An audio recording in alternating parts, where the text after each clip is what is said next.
I often think when I'm meeting an instrument that I am meeting like something as rich and complex as a person who I'm going to collaborate with, who's doing something that I can't do. The things that we bring together, we need to integrate them intimately. And I have to figure out like who this person is, what are their preferences, what are their dislikes, what are their strengths and weaknesses, so that I can reinforce the strengths, maybe bolster up the weaknesses, and create something with what's there. It's impossible to create something in the abstract and just expect the other partner to just provide exactly what you want. You have to work with what's given to you. And sometimes it's things that are unexpected that lead to inspiration, that lead to some special spark, a special idea, a special way to play it. Very often I've encountered pianos where certain notes are brighter than their neighbors, and I'll play through the program and I realize, oh, I can really bring out that particular melody. I can bring out that accent with that note. Other times it's a note that's inconveniently loud or soft, and so I have to bring it out. I have to coax it, or I have to soften it a little bit. Be careful around that note. But all of that brings a special kind of attention to my interpretation. It makes me rethink things, which is always a good thing to do.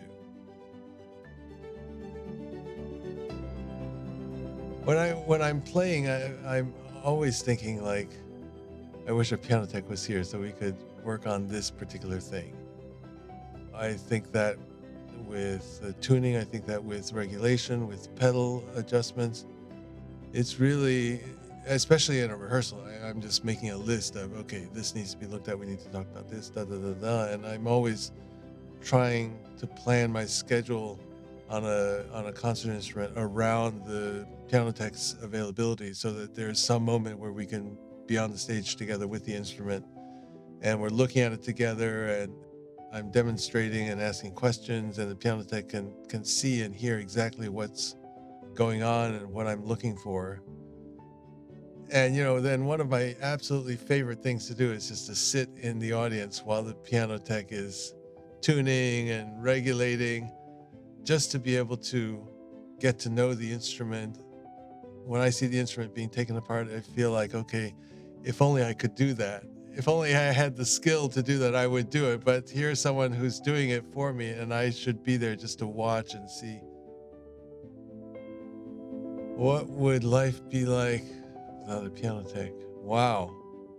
Well, I guess I would have to learn all the piano tech stuff. I like to think that I know basically how the piano works and could repair quite a bit of stuff, but it's always fascinating when I do come across an issue with a key, a note that doesn't repeat, a damper that doesn't function right.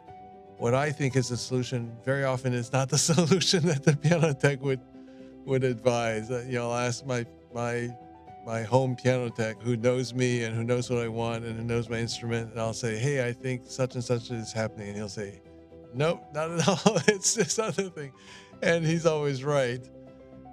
So I don't know, if there was no piano tech in my life, the piano would probably just go into a twisted state at some point and not be able to function, because I would have tweaked it in the wrong direction hundreds and hundreds of times until it broke.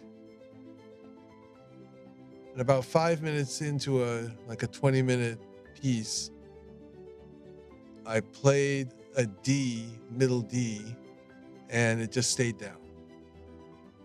And I was playing, and I heard this D, and I look down and I see the note is like stuck down. I'm like, okay, I've already been playing for 5 minutes. I don't want to stop now if I don't have to. Maybe this is just a one-time thing. So I lifted up the key at a free moment with my thumb and just continued playing. And then I came back around, played the D again, and it stayed down again. And then I said to myself, okay, now I'm really invested in this piece. I really don't want to stop and interrupt the flow.